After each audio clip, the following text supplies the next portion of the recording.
A pandemia e a guerra da Ucrânia intensificaram a nova Guerra Fria, que já estava em curso e que tem provocado a chamada desglobalização e o distanciamento entre o Ocidente e a China. Isso se deve não apenas a tensões geopolíticas, mas também às próprias políticas internas do Partido Comunista Chinês, em especial desde que o Xi Jinping tomou o poder em 2012.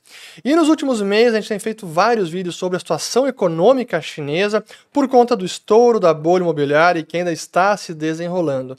Mas hoje eu quero trazer mais algumas informações sobre como essa tendência toda está se manifestando nas relações entre a China e o estrangeiro. E eu começo mostrando, claro, pela ótica do mercado financeiro, em que a bolsa chinesa, nos últimos 5 anos aqui, olhando o ETF EMX, que está com uma queda de 26%, enquanto o ETF de ações de países emergentes, sem considerar a China, sobe nesse período 11,6%, o próprio SP500, as ações americanas, subindo 65% nesse período, ações do Japão também subindo 13%, ou ações da Europa subindo quase 22%. Então a China, de fato, está descolada do restante das bolsas mundiais. E boa parte disso é por conta da afugentada que o Xi Jinping está causando no capital internacional. Está diminuindo o interesse por investidores, por hedge funds, em ações chinesas. E nesse ano nós tivemos aqui, vamos colocar aqui um dado, da saída de capital no mercado financeiro na China, que agora em 2023, o último dado, o último trimestre, foi o maior declínio desde a pandemia e, olha, desde 2022 já vinha em queda. Então mais um trimestre com uma saída de capital recorde. E esse é o capital de mais curto prazo, é o chamado capital de portfólio ou de carteira, investimento em carteira, para quem acompanha as estatísticas do balanço de pagamentos, é o chamado capital hot money, ou dinheiro quente, aquele que entra e sai com mais facilidade, não é o dinheiro de longo prazo.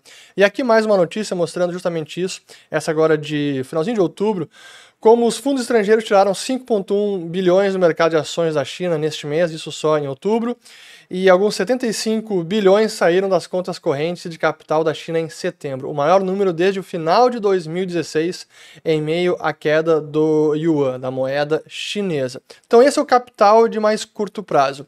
Mas aquele capital de longo prazo, que é o chamado investimento direto estrangeiro, investimento estrangeiro direto, ou FDI, Foreign Direct Investment, que é o dinheiro que vem para investir no longo prazo, para comprar participações em empresas, para ampliar fábricas, realmente é um capital que tem um viés de longo prazo e não, ao menor sinal de perigo, já sai correndo, até porque é mais difícil desinvestir quando se fala em compra de empresas no investimento estrangeiro direto.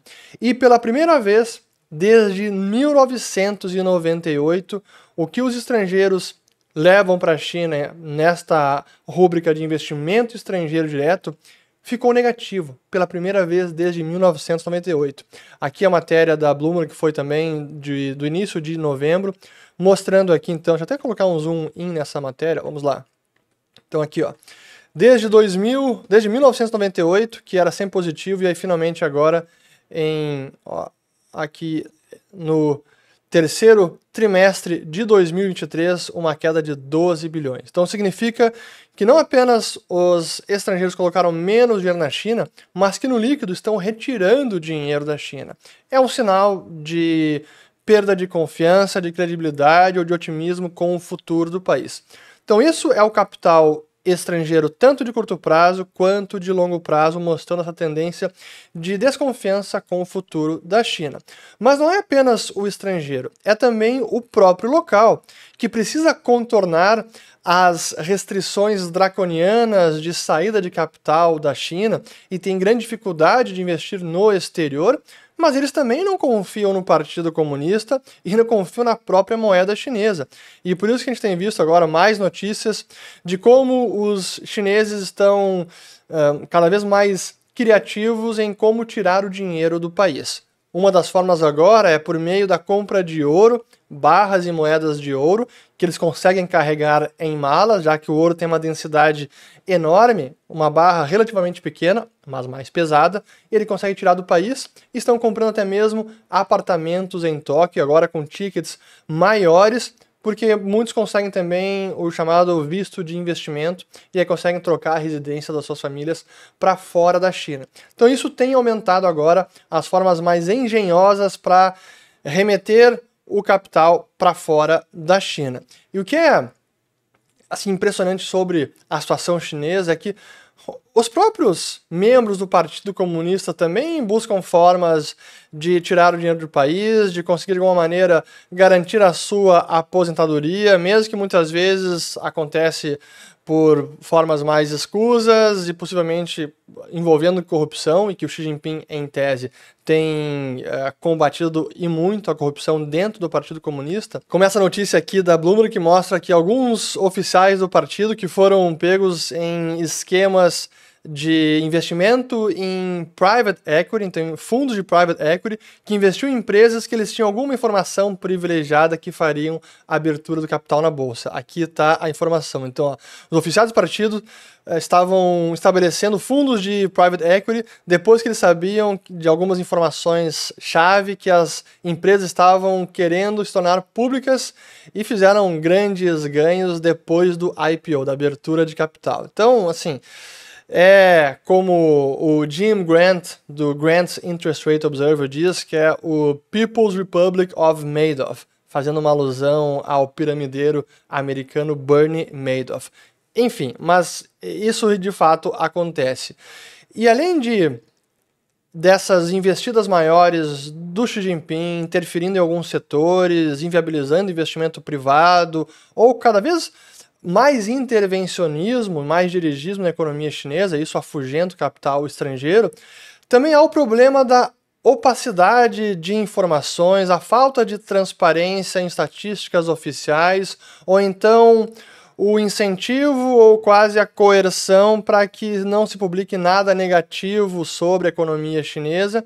E o mais recente caso agora foi desse banco de investimento chinês que ordenou que os seus analistas evitem qualquer notícia negativa com relação à macroeconomia chinesa ou comentário de mercado. Então, se a perspectiva for ruim, não pode mais publicar. Então, como é que isso vai trazer confiança nas informações do país? Então, a gente está vendo capital estrangeiro de curto prazo querendo sair do país, capital estrangeiro de longo prazo também saindo, os locais tentando tirar mais dinheiro da China e empresas também começam a desinvestir ou fechar as filiais chinesas.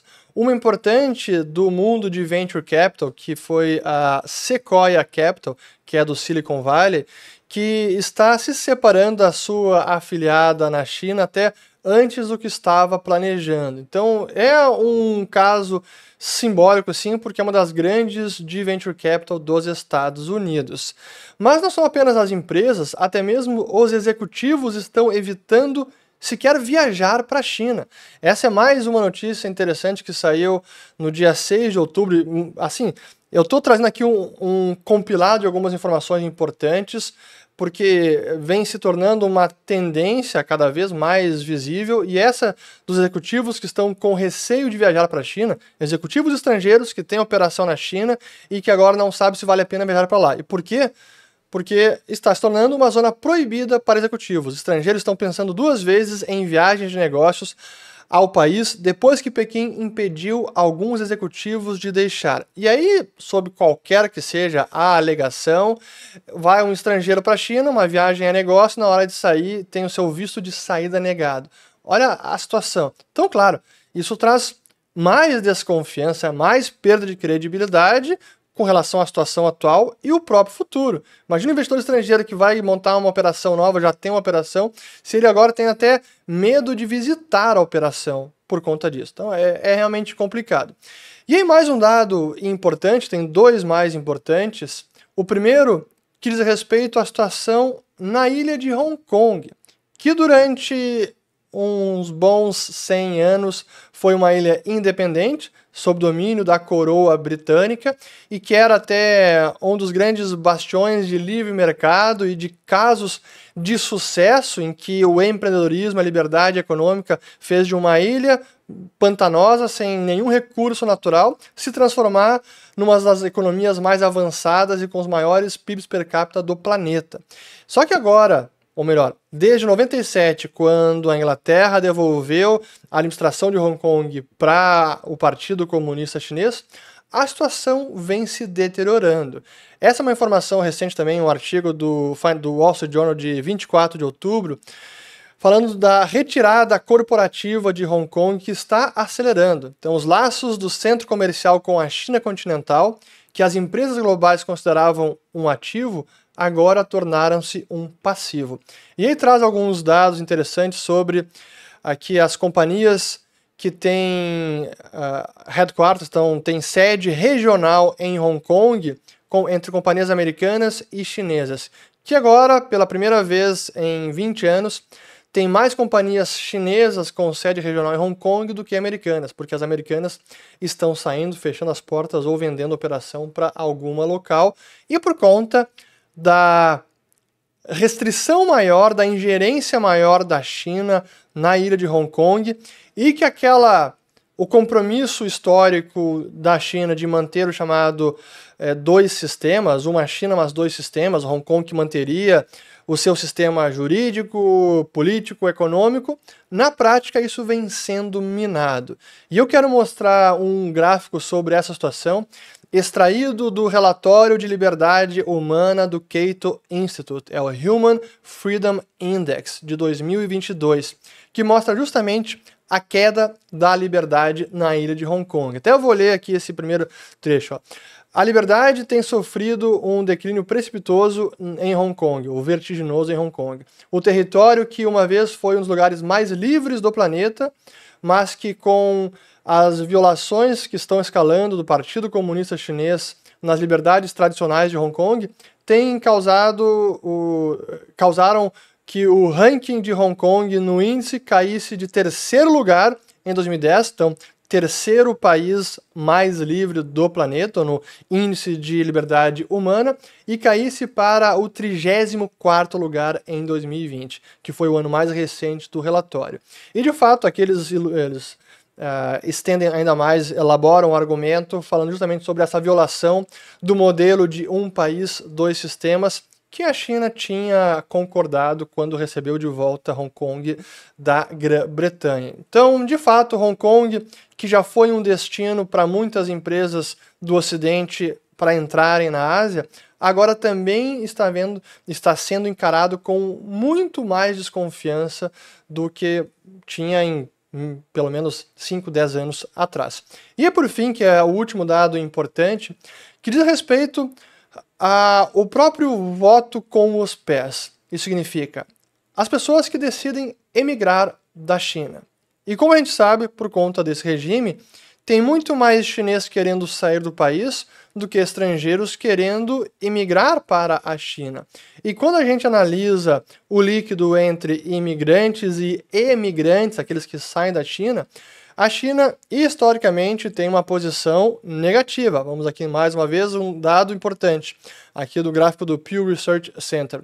Desde 1950, praticamente todos os anos, com uma saída líquida de cidadãos da China que buscam emigrar para outros países. Isso segue ainda na década de 2010, 20, 23, e aí uma projeção que isso deve prosseguir pelos próximos anos, e eu imagino que sim, porque não há nenhum sinal de mudança de postura, de visão política pelo Xi Jinping. Pelo contrário, deve ser mais dirigismo, mais China com características, o socialismo com características chinesas, como eles gostam sempre de descrever o modelo político na China.